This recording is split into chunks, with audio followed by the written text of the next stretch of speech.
Hey everybody, this is Gus Ruelas. You are watching Jessica Fury's podcast. You gotta subscribe and like. This stuff is awesome. Welcome back to the podcast. Today we have Gus Ruelas. He is a top producing agent and managing partner with the agency. Prior to being with the agency, he was the EVP, Pacific Union International. He has been featured in Wall Street Journal, LA Times, Bravo, Million Dollar Listing, The Real Deal, Los Angeles Business Journal, LA Magazine, Pasadena Magazine, The Dirt, The Hollywood Reporter, Business Insider, and Forbes. Gus, welcome to the podcast. That sounded a lot more impressive than it actually is. Now everybody has. Before we get into this episode, I want to remind you to like and subscribe to the podcast because it continues to bring amazing people like Gus onto the podcast. Thank you so much for being here. You're welcome. I'm super happy to be here. Yeah. So I was, I immediately when you walked in, I was like, wow, like when you wore like your agency hat, like I love when people represent like the brand, like the brand. And right before we came on, you said something that was, I'm a franchisee, and maybe I left that out of my intro, but I just wanted to get to that specifically. Where are you a franchisee? So when the agency started to expand, I immediately thought about Texas, and we were not in Texas, and so I opened up the franchise in Austin, Texas. So I'm a partner in that firm there, and I've got a family member who's actually my partner in Austin. And you've been in the business for like 25 years? 25-ish, yeah, something like that. 25-ish years? Right around there. And you were an actor before that? I was, yeah. I did that for a while. So real estate seems to be like the natural transition, from acting. I did that for about 10 years. I paid the bills, but I didn't, I wasn't getting rich, and I wasn't making the kind of money that I wanted to make. And I think people get into real estate because it seems like a natural transition. You're acting, you figure you're going to have some flexibility. If you get into real estate, and the opposite is actually true. I started doing really well, really fast, and then going to an audition was just no longer an option. So, I went all in. But I want to go back, like, why were you an actor? Why did you choose to take a path as an actor? By accident, I think. When I was in grammar school, I had a teacher who asked me to do a play, and I did it, and I really enjoyed it, and kind of got hooked on the whole acting thing. But before I was an actor, I was an athlete. I mean, that was my thing. I played sports. I played, high school and college sports. But I always thought, about acting, even when I was playing sports. I kind of even thought that sports could be an avenue to getting into acting. And I just stopped one day and I just said, if you want to be an actor, go be an actor. And so I went to college, studied theater, and became an actor. So you studied theater? I did, yeah. Were you driven by something that you had talent, or were you driven by something that you wanted, something that put more of the focus on you? Oh, that's a good question. I never thought of it as putting focus on myself, but I can't imagine that there's anybody that pursues acting that doesn't have some level of, need to have focus placed on themselves. So I'm sure that was part of it, I enjoyed it. I just really liked it as a craft. I enjoyed the acting, I wanted to be an actor for the sake of being an actor, not because I wanted to, be a movie star or anything like that. That was never my goal. I just wanted to work, and I just enjoyed it. I just really liked it, and I did it really more as a passion than anything else. So when you started out as an actor, what was the grind that you experienced, unless you had like an open door that immediately opened, that you were able to do some gigs that were able to help you pay the bills? It's a nonstop grind, obviously. For me, it was an absolute nonstop grind. I was working enough, and I got work really quickly, but it started out as like commercial work, which is not what I was wanting to do. But I worked enough to not have to have another job. I mean, I took the obligatory, bartending course, because I thought I'd bartend at night. But I never actually did that because I was working enough to pay my bills and do okay. I think I was doing, it was faster than it is for most people, but it's a grind and it's very, very difficult. It's a really unique business in that it doesn't really matter how good you are, how talented you are, how much work you put into it, how dedicated you are. It's never your decision. It's always somebody else's decision. And none of those things matter. And after a while, after doing that for about 10 years, that started to kind of really, really kind of hurt a little bit. I didn't like it anymore. The business side of it, I really just hated, Why? Well, mainly because it wasn't up to me. You have no control. You don't have no control over your life. At the end of the day, it's somebody else's decision. I can't think of another business where your level of talent, education, dedication, commitment, won't yield you results. It's on somebody else. As opposed to real estate. And, one of the great things about real estate is, I call it the promise. The promise of real estate is that you get out of it exactly what you put into it. And it's a promise, and you do, you're in control. I didn't like the lack of control. That really bothered me. Was it based off of like something in like the film, the entertainment business, that you have to be a specific criteria that you felt as if you weren't living up to, that it was controlled by someone else? Like as a woman, it's like, it's either your age, how you look, or I'll plug myself for a second. If you happen to be a redhead and we need a redhead, right. Like, let's just hire this redhead. So, but I think that like, was it something that you were like, I just can't compete being controlled by someone else who's controlling my work? Yeah. Well, there's external, things that are at work, forces, external forces. We're talking about the 90s for me. It was a long time ago. It was in the 90s. And so there was a lot less opportunity for a guy like myself. I'm obviously a Latino guy, and in the 90s, there was not as much opportunity. That's number one. And number two, the stereotypes were, super, super high. And I didn't really fit that stereotype. So I had trouble being who I actually was because they had an opinion of what I should look like. And I'm a almost 6'1" Latino guy, and that's not what the stereotype is, typically. At least in Hollywood, that's not what the stereotype is. I actually did a pilot one time that I went pretty far with, and I was about to be cast in it, and they did a cast lineup. This was for a show on Showtime, and it was myself, and I was part of this family, and I was about 4 inches taller than the rest of the family. And when they lined us up, literally with all the executives and the director and everyone else in a conference room at Viacom, they looked at everybody and they asked me to stay afterwards and said, "Thank you, but no thank you, you're too tall." Oh. Yeah. Yeah. And so those are the kind of things that that you can't control. Like you can't control that you're a redhead, right? I couldn't control being, too tall for what they expected a Latino guy to look like. And so things like that were just bothersome, the lack of control. And I guess I enjoy having a little bit of control, for better or for worse. If great things happen, it's on me. If bad things happen, it's on me. I like that. And that business is the opposite of that. Yeah. And what was can you remember the time when you were like, I need to transition into something differently? Or was it something that you were like, I need to transition into real estate? What was it specifically that you wanted to just like change what it was? Well, I wanted more control. So for sure it was that. I think for most people, it probably happens over time, when they decide to transition. For me, it was probably over time, but it was definitely a moment. I had a moment. I quit after an audition. I went in for an audition, and it was for the role of a doctor, and I thought, well, great. This felt like progress to me, right? It's a doctor. And I went in and I did my audition, and it went really well. And then I got a call back. Great. So I come back to the callback, and at the callback, I'm now reading with the director and the producers and what have you. And I have a nice audition, and they're like, great, fantastic, really, really good. And then the director says to me, "Can you do that one more time? This time I'd like you to do it with an accent." And so I had a little bit of a visceral reaction to that, because I thought, well, hold on a second. This guy's a doctor, right? In America. Why does he have to have an accent? You wanted like a more Spanish accent? Yeah. Okay. Yeah. That's what he was looking for. And I just said, I don't understand why he would have one.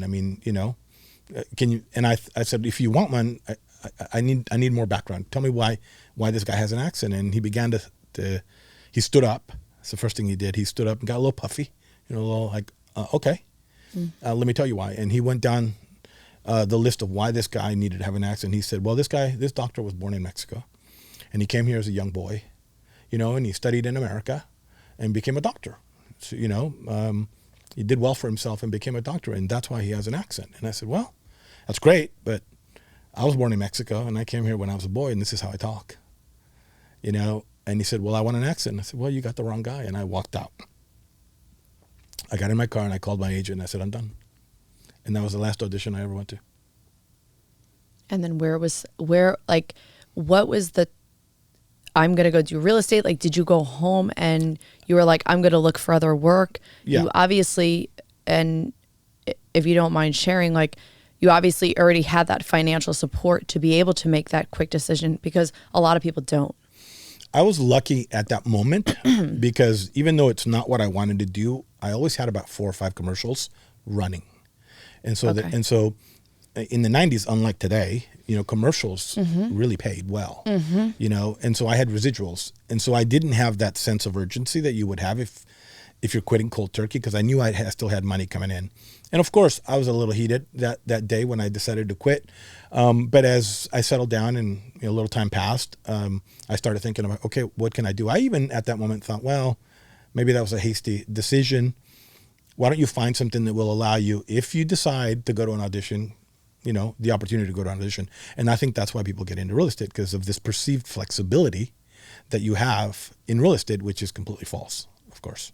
Well, I don't want to talk about other people who transition quite yet with real estate. And I want to hear about what made you transition, that you looked at real estate as what? What did you choose real estate for, and why did you make that transition for whatever reason? Well, I had never had a job. So that's the first thing. So like a regular job, a regular full-time job, I had never had one. I literally went from college to becoming an actor, and I was lucky enough to do enough work that I didn't have to have another job. So I had never had a job. The idea of a more traditional job was not very attractive to me. I would have stayed as an actor if I had to do that. Real estate to me seemed like a real career that would provide me, the ability to kind of do both if I so decided. I didn't find out that I was wrong until after I got into the real estate business. And I realized that the perceived flexibility is just not real. You have to be flexible, but you have to be flexible to your client's needs. You don't really have much in the way of flexibility. You're a realtor 24/7, and I found that out. But the rewards that I saw, based on the effort that I was putting in, I really enjoyed. And so for me, it was a fit. And I think that the acting background probably on some level was helpful, in terms of doing this business. You have a level of confidence that is helpful when you're, when you're an actor transitioning into real estate. You walking into a listing presentation isn't that different than walking into an audition. So when you started into the business, you were with Pacific Union. I was not. No, that was years later. I got in, with a traditional real estate company. I got in with Remax, and that's where I started. All of that happened years later. Because you were when you transitioned into Pacific Union, you were under John Aaroe. I was with John Aaroe, right? And if maybe for whomever's listening, like if they don't know who John Aaroe is, can you give like a little background on who this gentleman is? I know he's a person has been such a huge support for your own career and in your own ways that you do continue to give back and be in service. So who is John Aaroe? For someone who may have no idea who he is. Yeah, some people know. I think all of the people that have been in this business for some time know exactly who he is. John Aaroe is kind of an iconic real estate figure in LA luxury real estate. He was a real estate agent and famous for working with A-list celebrities. He sold the Reagans their ranch in Santa Barbara, for example. He tells a really cool story about how he got a call from Nancy Reagan from Air Force One, hung up on her because he thought it was a fake call. But he was a guy who then began to, after he built a great real estate career for himself, opened a company in LA called Aaroe and Associates, which became the most productive per agent company in LA. He did really, really well out of Beverly Hills. He then sold that to a company called Prudential California Realty and decided to kind of retire. After a few months, retirement wasn't for him, and the company still needed him, so he came back to Prudential California Realty. And in LA, it was Prudential. John Aaroe, it still had his name. So he came back, and that's where I met him. When I joined Prudential California Realty is when I met John Aaroe, and we became good friends.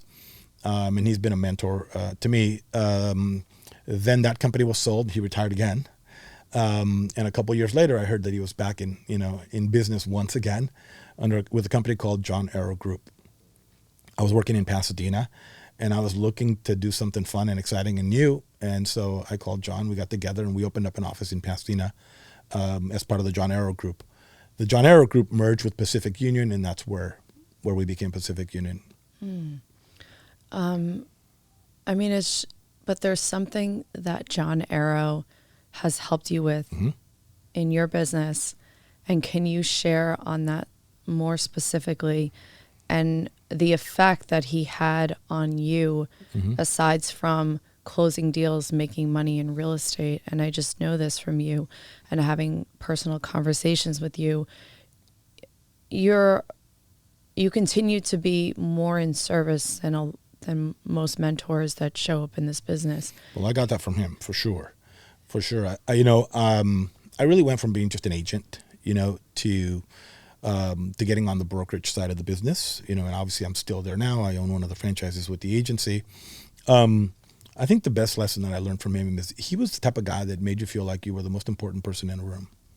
He wanted to know about you and your family before he cared about business. He will tell you that real estate agents are in the real estate business, and he was in the real estate agent business. And so his clients were the agents. And I think that's a great way of looking at it. There's a lot of times when you work at brokerages and they try to treat you like an employee, as opposed to having the people who are at the helm treat you like they work for you, and he was that kind of guy. He would show you that he worked for you, and you felt that, How? So I think it's little things, anytime I was around him, he would ask me about my family. He would ask about my parents. He would ask all the right questions before we ever started talking about any kind of business. He was genuine. I know that he did a lot of things. I know for a fact that he did a lot of things to help people when they were in trouble, as opposed to getting rid of people. It was a different kind of a mindset. I always find it interesting, for example, on the brokerage side, that real estate companies will evaluate people every year and tailor their split based on how they're doing. So if you're not doing well, they lower your split, like they're trying to get a higher percentage of nothing, which makes no sense to me. I think that one of the things that he taught me that I think has been very valuable is when people aren't doing well, that's when they need to hear from you, but they need to hear how you can help them. They need to hear, what is it that you need from me? Is there anything I can do to help you? As opposed to saying, hey, listen, if you don't get it together, you're going to lose your private office. That kind of thing, that kind of mindset. It's really a mindset of servicing the agent as opposed to living off of the agent. The agent is more someone that is under your care versus somebody that works for you. So that kind of leadership quality that he had, I've hopefully, adopted to a certain extent. Yeah, I think that's really cool. What do you think it takes for someone to be a leader? What do you think it takes for someone who may be in a position that maybe they are a top agent, or maybe someone who sees themselves as somebody who can be in a leadership role, but they're just starting out in a business?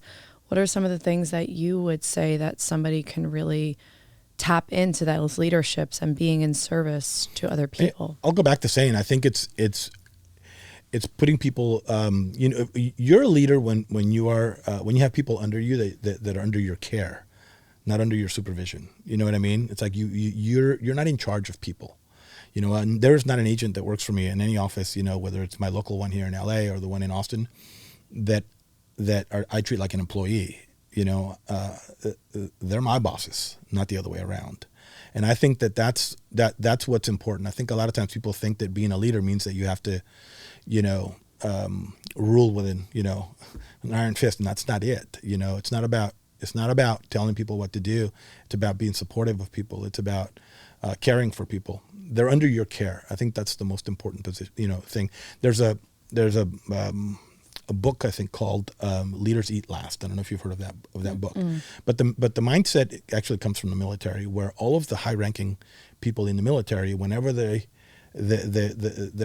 food, the soldiers eat first, and they sit back and wait for everyone to eat, and then they eat. It's a small little gesture that goes a really long ways. It basically says, I care more about you than I do about me, versus I'm the boss and I line up first and I eat first, right? So I think if you can adopt that kind of mindset, then I think you're in a position to lead. Until you do that, I think you're probably going to have a revolving door of people that work for you. And I agree with you. I also see leadership as almost like handing the baton. Like you're running a marathon and you hand the baton off to the next person and you let them gain that momentum. Mm-hmm. And somebody who's been in this business for such a long time, we were talking about this, is like, you meet new agents all the time. And one of the things that you do specifically is that you give new agents an interview. Mm-hmm. And in that interview, and I want you to sort of like take it from here, you ask them why they want to be in real estate. Correct. And what is the response you get? Well, I asked that question because I want to know why they want to get into real estate. I really want to understand why. I get the same answer about 98% of the time. And the answer is, well, I heard you could make a lot of money and it's a flexible schedule, right? And so what I hear is, I want to make a lot of money, but I don't want to work that hard, right? And those are the people that fail. Those are the people that don't make it. You know, they never make it. I grant anyone an interview who picks up the phone and calls me. If you send me a text message or you send me an email, I'm not likely to grant you an interview. If you're a new licensee, of course. But if you're a new licensee and you pick up the phone and call me, I will always sit with you, you know. But I always ask that question because it's a qualifier. If they think if they're looking for an easy buck, this is not the business. This business can be painful. This business is stressful. This business is not simple. You know, the people with thick skin do really, really well in real estate. Those that don't have thick skin have a hard time. So I just want to find out why, you know, they've gotten into real estate. It tells me everything I need to know. When they say to me anything other than, I heard it's flexible, when they say to me, look, I want to own my own life. I want to be in control of my destiny. You know, I want to know that I'm going to get out of it what I put into it, you know, and I'm in control. I don't want to rely on somebody else for a raise. I want to give myself a raise. Those are the people that make it. What is the response that you give someone at the time? Because if, let's just say 98% of the people that you give your time to, what is the response that you give them? So I want to make sure that if they took the time to come see me, that at the very, very least, they can walk away with a little bit of value. And so that's so nice of you. Right. And so what I do is I make sure that they understand the reality of the business. I say to them, well, look, let me tell you what this business is actually like. You know, let me take the veil off so you can see what it really looks like. And I tell them, you know, and I explain to them how it isn't flexible, how this job requires a big commitment, how you have to be a real estate agent 24/7. You can't turn it on and turn it off. I'm not a fan of the real estate coaches that tell people you need to compartmentalize your life. You don't answer the phone after 6 p.m. You need to have this time away from the phone. You return phone calls between this time and that time. I just don't subscribe to that. I think you're a real estate agent 24/7. If you're going to do it well. 24/7. Pretty much. Do you answer your phone at 3 a.m? If I wake up. Thankfully, nobody calls me at that time. Yeah. But I'm on the phone with people at 9 p.m.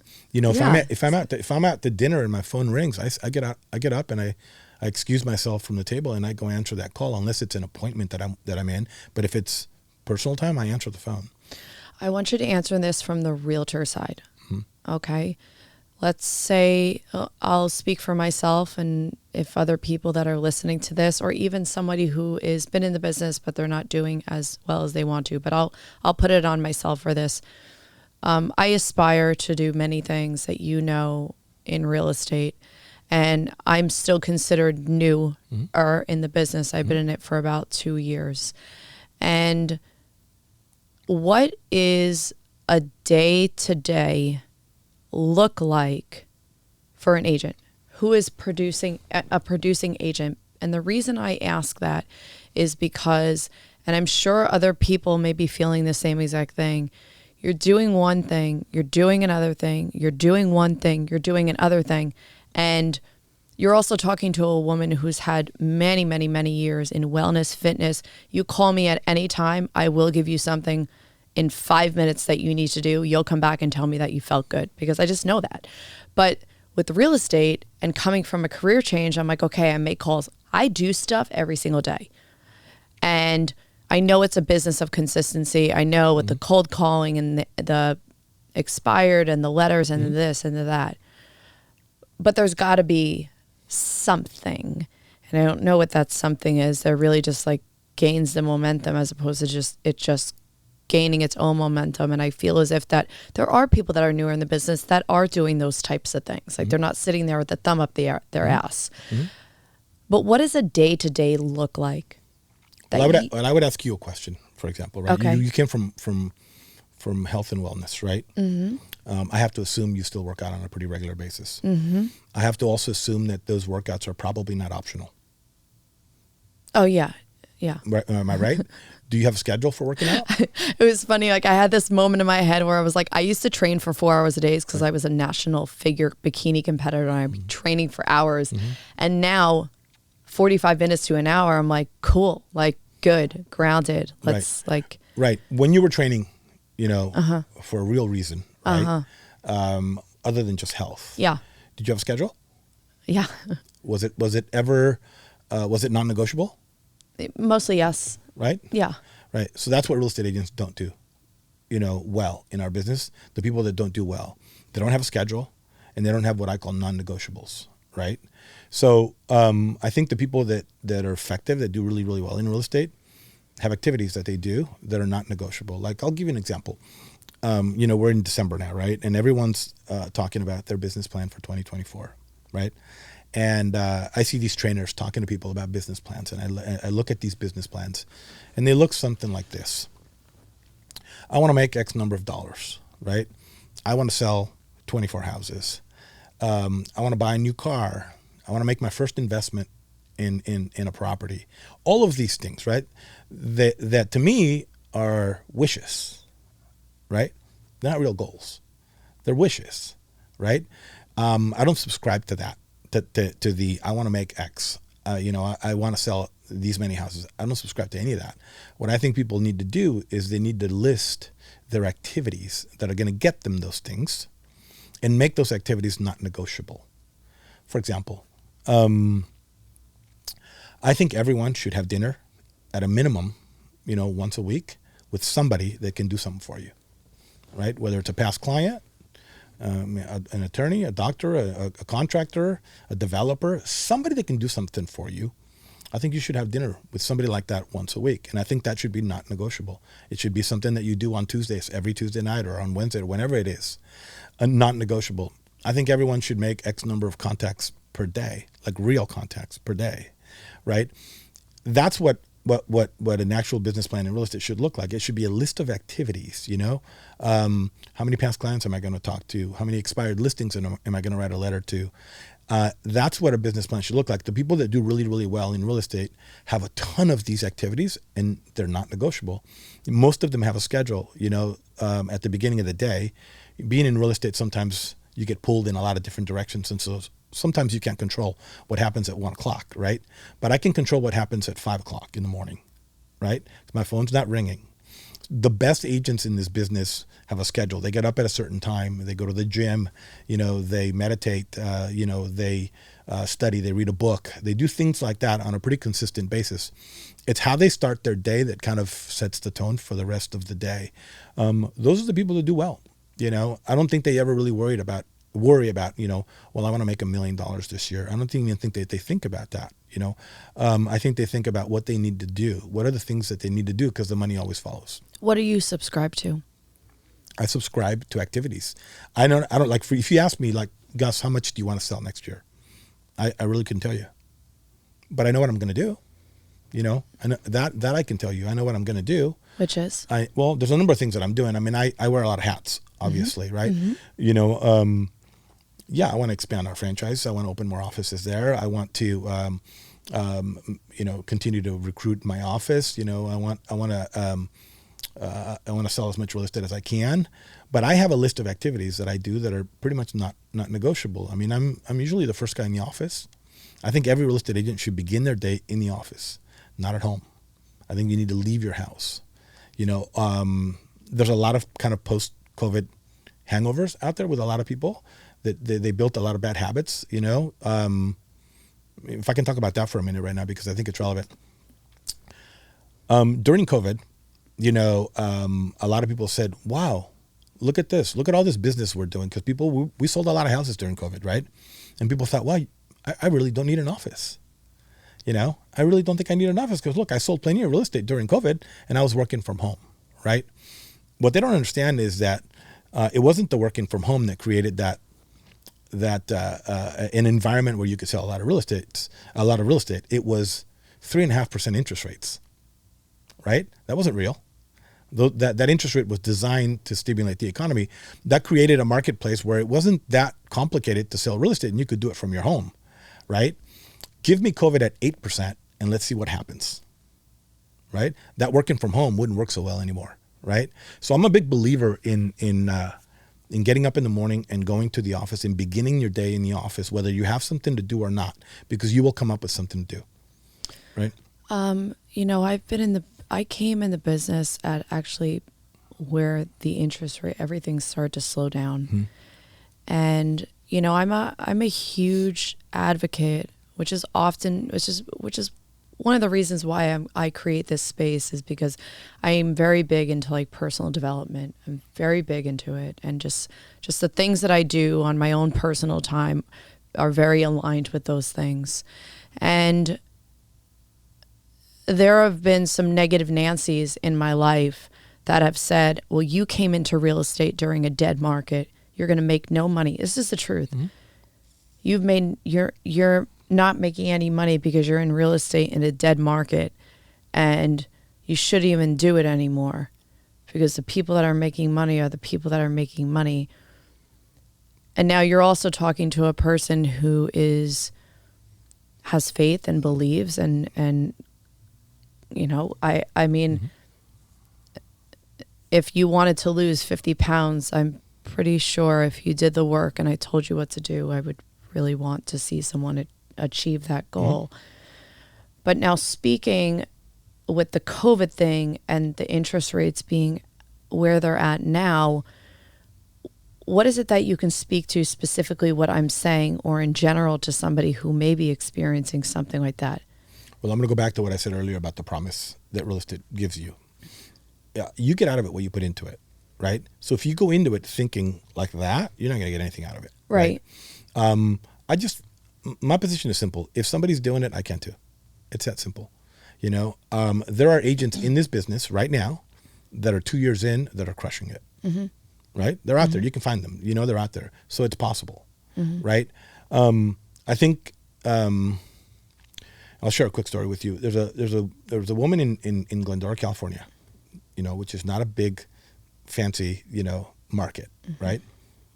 Who for the last 30 years has probably been the number one agent at Century 21 in the world, okay? Selling houses that are at entry-level price points, right? I had a conversation with her one time, and I asked her, how do you handle, speaking of the market, and I said, how do you handle the market? How do you handle your business when the market shifts on you? Like, what happens? Oh, and she put a smile on her face, and she said, I make more money. I make more money. When the market shifts, you make more money, I make more money. I said, why? And she said, two things happen. She said, a lot of people leave the business, great, she said, and the ones that stay have a horrible attitude about the business. And she said, and I come in with a smile on my face and everything's great, and I just crush it. I make more money when the market's not good. So I just don't believe in market conditions. I don't believe that the market conditions have anything to do with your personal success. Mm-hmm. Because they really don't. Mm-hmm. How many houses do you need to sell in order to make a good living? Mm-hmm. Right? Especially in LA. Mm-hmm. Right? So it's just not relevant. Mm-hmm. If you look at market conditions, there's a lot of people that will tell you that, we're selling 35% less homes because we don't have any inventory than we do under normal circumstances. Well, that's a problem if you're a title insurance company and you rely on high volume, right? It's a problem if you're the agency. It's a problem if you're Coldwell Banker, if you're Sotheby's, right? It's a problem for you at a very, very high level. As an individual agent, it's got nothing to do with you. Mm-hmm. Nothing. You can still do your fair share of business. And I think, when there's a lot of people that they have other jobs to make ends meet while they are working in real estate, mm-hmm. because that's something that, some people that go into real estate, they're actually maybe going for more than one reason besides like making money. There may be other things involved with it. And people do have to be 1 foot in, 1 foot out. Well, I don't think real estate is for you at that point then. For if that's the only way that you can do it, you're not ready to get into real estate. You're just not. I will tell you one thing, a lot of times people will tell me that they got into real estate because they think they can kind of dabble, right? There's no dabbling in real estate. You can't dabble in real estate. You have to be all in. There's no part-time real estate. It just doesn't work. I wish it would work. It'd be great if it did. It doesn't work. You have to be all in. So I tell people all the time, if you're not prepared, to get into real estate and go all in, don't get into real estate. It's a difficult business. You got to be able to do it all in. You can't be a little bit pregnant in real estate. You got it's all the way. It doesn't work, right? I only believe that you have to do it full time if you're going to do it, or don't do it at all. That's interesting that you say that.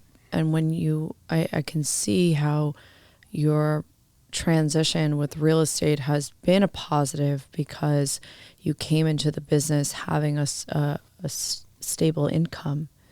And a lot of people, I don't want to say a lot of people, but I would say that I'm sure that there's people that are in this business that do create success. They do need to have other jobs as they are building this business. Yeah, I'm not saying it's impossible. There's always an exception, right? But that's certainly not the way to do it. I think you need to have, some money in the bank before you get into real estate. It's a difficult business. You know what I mean? You're going to get your heart broken in this business. It's par for the course. Yeah. And so I think you have to have something in place that allows you to relax. One of the things that I will tell you for sure is that when you're stressed out, even if you're really, really good at faking it, people can feel it. They can sense it. I can see it in your eyes, right? It's all subconscious, and people don't want to work with people like that, right? They want, this is why in real estate, the rich get richer, right? The biggest producers continue to do really, really well. They're walking around with a level of confidence that they don't have to fake. There's no fake it till you make it. They're doing well. And so people can see that, they can sense that, they can feel that. There's no stress, right?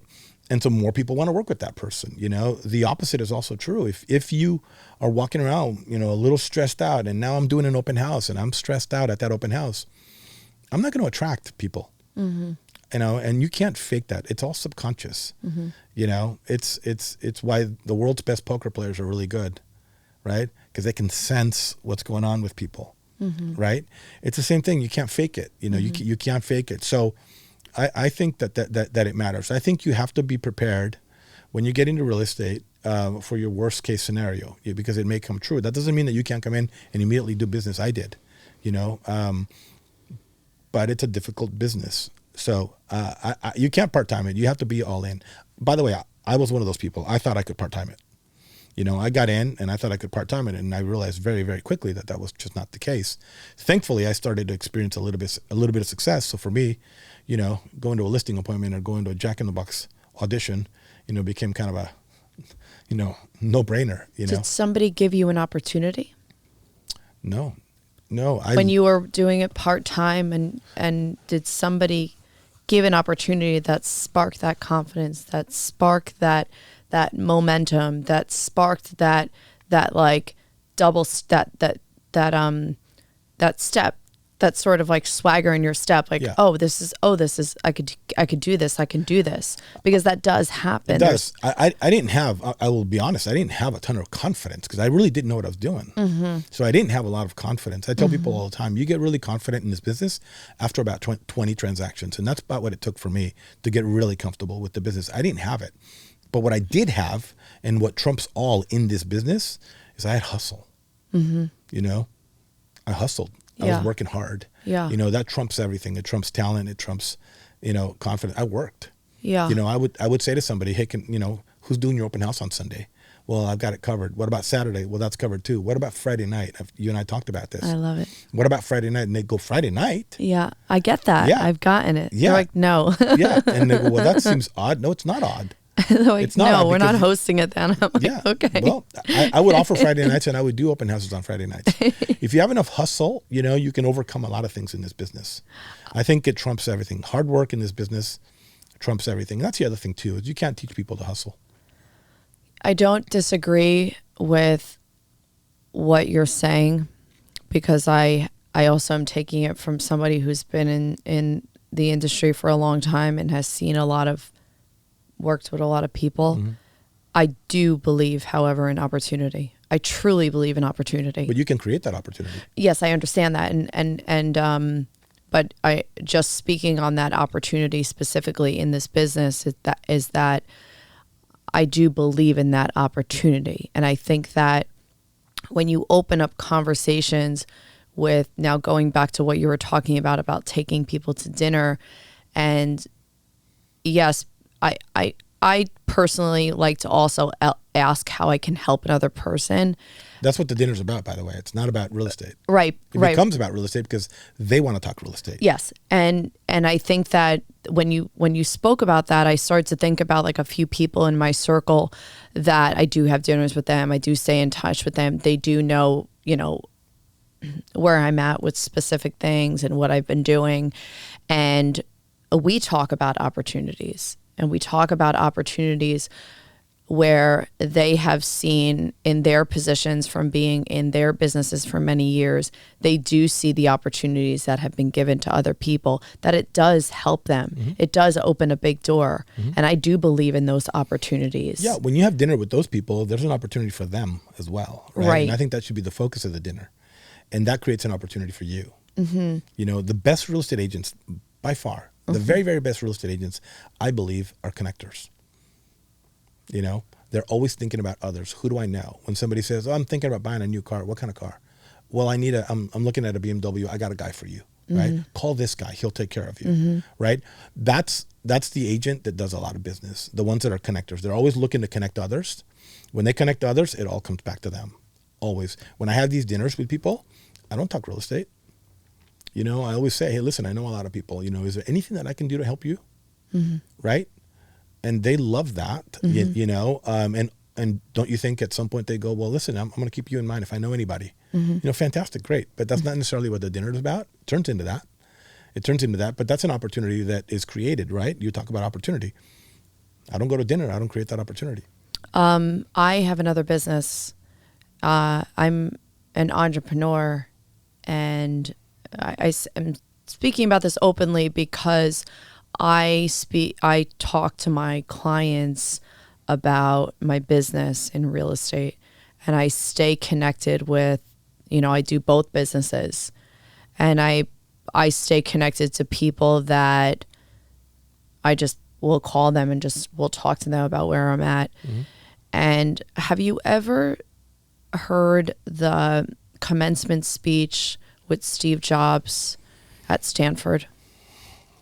Which one? The last one? Where he was talking about life after he was already sick? Before that? It was in 2008 or 2005. So remind me. At Stanford. So it's like it's one of the biggest speeches that has ever gone on.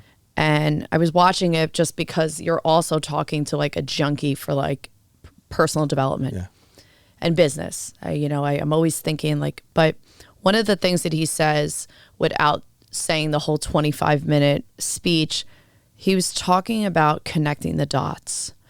And the analogy that he was using about connecting the dots was when we're focused on a goal, sometimes we're always looking like forward. This is going to get me to the goal. But it's actually looking through the things that you've done in your past and connecting your dots, because those things are going to connect you to where you want to go. The lessons. And the lessons, yes. But I mean, sometimes I even look at it as people I've already worked with, people I already have connections with, people I've known. I don't live in I live in LA now, but I'm not originally from LA. Right. I didn't go to school here. I didn't go to high school here. I'm not in some girls, they're in a lot of social groups because they've known each other for 20 years. I just build relationships as I go. And I'm speaking about this openly because I know that other people either don't come from here or they can use their resources or their social groups or their Pilates classes to connect with people. And that is also a way that they can be full-time in real estate. But what you just described is work. That's real estate. But I mean, choosing to join a club, for example, or train people or what have you, still puts you in front of people, right? Right. And that's what you want to do in real estate. You want to get in front of people. There's more than one way to, skin a cat, like they say, right? But all of that you just described that you do, that's real estate. It's exactly what it is. It's about getting in front of people. It's about being, around people, expanding your sphere. That's real estate. You have to find a way to do that. I think if you have, specific interests, that are personal interests, well, then you need to go all in with that. I think one of the problems that people face when they get into real estate is most people I find don't have a great deal of self-awareness. I mean, they don't really, know what they're good at. The people that have a good level of self-awareness are the ones that do really, really well because they know what they're good at and they know what they're not good at. And they go all in with the things that they're good at, right? So I think the first thing you need to do is kind of look within and ask yourself, what am I really good at? And go all in, because real estate can be done one of many ways. I know some real estate agents that do all of their business by door knocking, right? If I had door knock to sell real estate, I'd be an actor again. I'm not doing it because I'm not good at it. I don't like it. And I don't like it because I don't like it when people knock on my door, right? And so if I don't like it when people knock on my door, I'm not going to be comfortable knocking on anybody's door. So it just doesn't work for me. That doesn't mean it doesn't work. I mean, I know what works for me and I know what doesn't work for me. Stick me in an open house, I'm all day long. I'm really good at that. I can do that. I can door knock around that open house because I've got something to say. I'm not asking you for anything, right? Hey, I'm going to be down the street today at 123 Main Street from 1 to 4. In case you want to come by, here's a flyer. I can do that, but I can't knock on your door and say, I'm Gus, I'm a real estate agent. And if you're thinking of buying or selling, here's my business card. That just feels awful to me. And so I'm not good at it as a result. And so that's why I don't do it. But what you're describing, I think is the way to do it. That is the way to do it. Yeah. Well, I guess I was also bringing that up because I'm such I definitely would say, like, I truly believe in opportunity and connecting the dots with things. And you made a connection in another business that you have with a gentleman who met you, and he had an opportunity and he presented it in a way that you then created an opportunity for him that really scaled his business and really scaled his life. Can you share about that? Sure. Because I love this story. Yeah. I think it's just so magical. So I met a young guy. I mean, he was really young. I think when I met him, he was 23, maybe. And he had developed these little apps, for brokerages. And this app was kind of a concierge app that he would give to real estate companies, that people would give to their clients, that had everything that you could ever need, a list of doctors, local doctors, attorneys, handyman, contractors, whatever it was, whatever you needed, it was on this list. And so real estate agents would give that to their clients, right? All of the vendors that were on these lists would pay a fee, right? And he would share that fee with the brokerages who are always looking for, additional revenue. He did that with us at John Aaroe Group, and that's how I met him. And he called me one day and asked me if I was going to the Inman conference back when they used to have it in San Francisco, the one that they have over the summer that they now have in Vegas. And I go to all of them because it's a great networking opportunity, and I like to go to all of them. And so I said, yeah, I'll be there. And he said, can you give me 30 minutes while you're there? And I said, sure. And I had talked to him a lot. We had become kind of friendly. And he said, hey, so I figured out a way to create an MSA between real estate companies and NHD companies. And an MSA is a marketing services agreement. It's basically where you do a deal with the company and become exclusive with them. It's mutually beneficial, that sort of thing. But I was always under the impression that that's something that NHD companies couldn't do, and he was able to figure out a way to do it, and legally, et cetera, et cetera. And he said, so I'm going to broker it, and he wanted my opinion. I'm going to broker these deals between all of these brokerages and NHD companies. And NHD is natural hazard disclosure. And I said, all right. I said, what are you going to charge? He told me what he was going to charge. And I thought, well, that sounds good. And I said, but it kind of sounds to me like your business has kind of a beginning and an end, because there's only so many brokerages and you can only broker so many of these deals, and then what, right? And he goes, yeah, but I'll make some money while I'm doing it. And I said, well, that doesn't make any sense. If you figure out a way to legally do these MSAs, why not just open up your own NHD company, right? And he says to me, well, I don't know anything about NHD. He goes, well, what do you know about NHD? And I said, well, I know what it is. I know how it works. But I said to him, you really should think about maybe just opening an NHD company instead of brokering these deals. And I said, you don't need to know how to do it. You can find people to do it. And he goes, well, will you be my partner? And I said, well, look, I'm a busy guy. I've got all this work that I'm already doing. I'm running offices. I sell a lot of real estate. I really don't have any time. I said, but I could be your angel investor, and I could, advise you and help you along the way a little bit. But, you're going to have to do it. I said, but you're going to need to find somebody that can help you do that. And he said, okay, I'm on it. I said, great. So I'm at the conference. He calls me the same day and he said, can you meet me tomorrow morning in the lobby of the hotel? I said, great. I meet him in the lobby and he opens up LinkedIn. He found a guy. And he found a guy whose LinkedIn, headline said, I build NHD companies. So I said, wow. So let's call this guy. So we called this guy and indeed he knew how to do it and we hired him. 3 weeks later, we opened an NHD company, 3 weeks.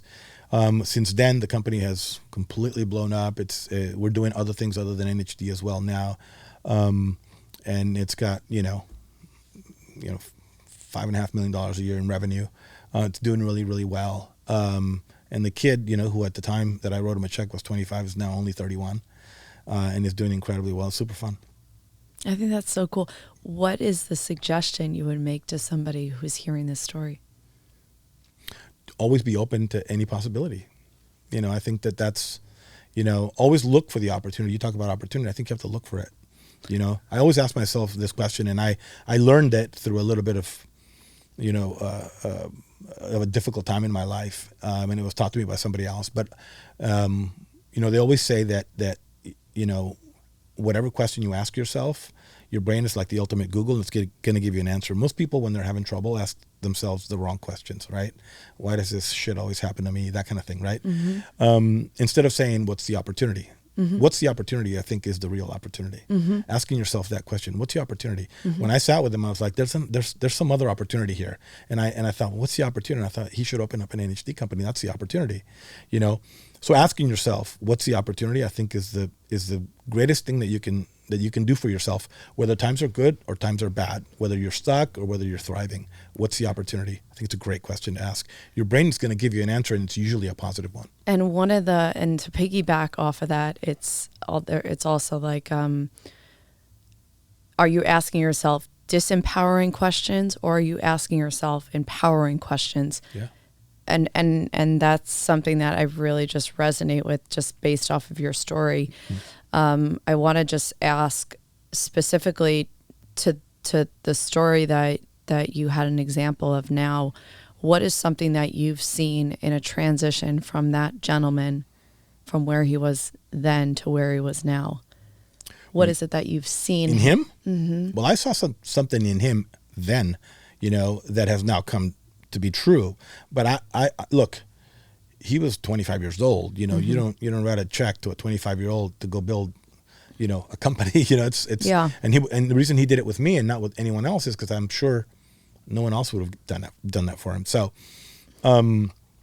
if you saw him then and you saw him now, the transition, he's just loaded with confidence. Mm-hmm. How many 31-year-olds run a multi-million-dollar annual revenue kind of business? That's really, really special, at that age. And, we may have an exit with this company in the next year or two, mm-hmm. To accomplish that, is incredible. So I saw him grow a lot, and it wasn't easy at the beginning. It was very difficult, and we had some moments, as you would.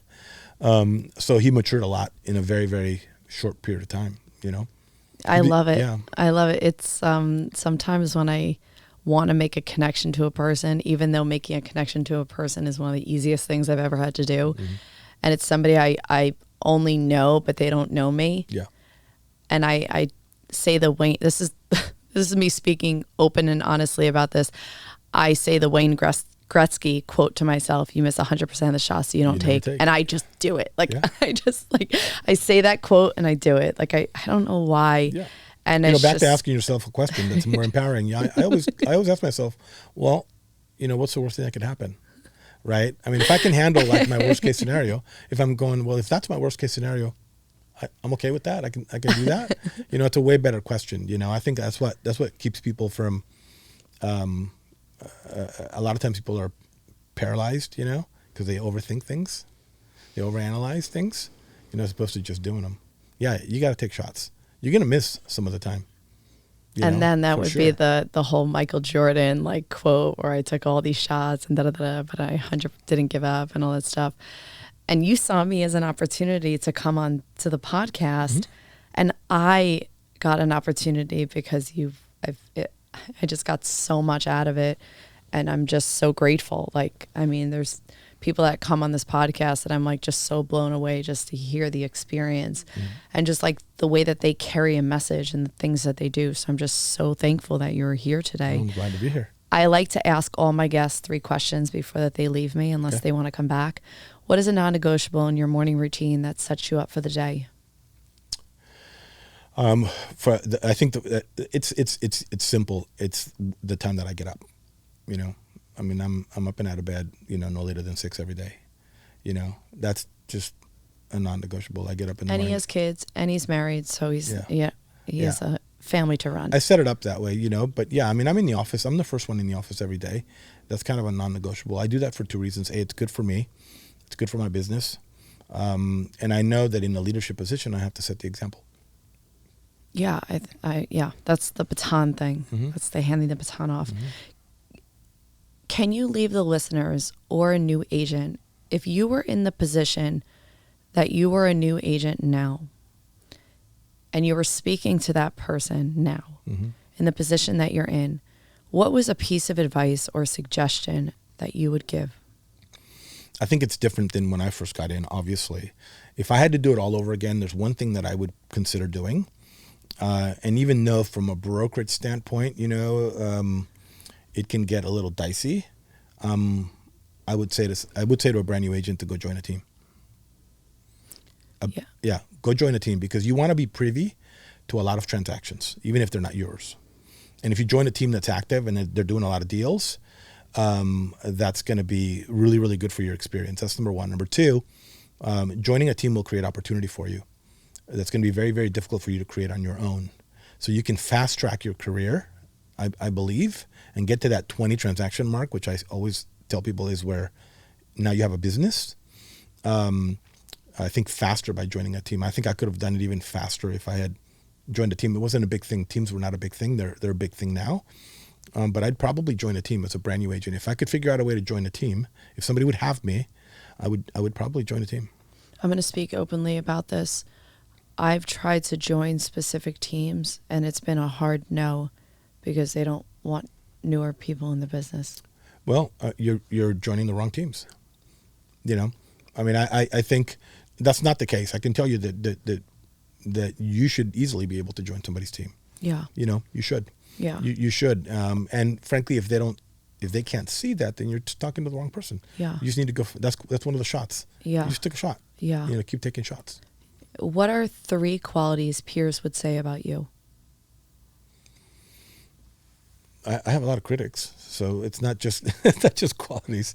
And by the way, you know, you're not doing well until you have a few of those. You know, like if you don't have enough people criticizing you, you need to get to work. You know, you're probably not doing well enough yet. I don't know. I think I'd like to think that people would say that I'm fair.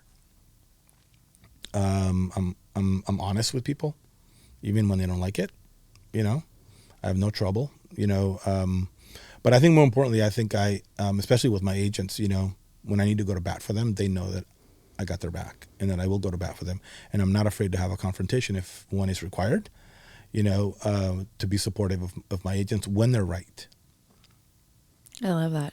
Gus, thank you so much for being here. Where can people find you? Plug yourself. Oh, I mean, you know, gus@theagencyre.com, you know, that's my email address.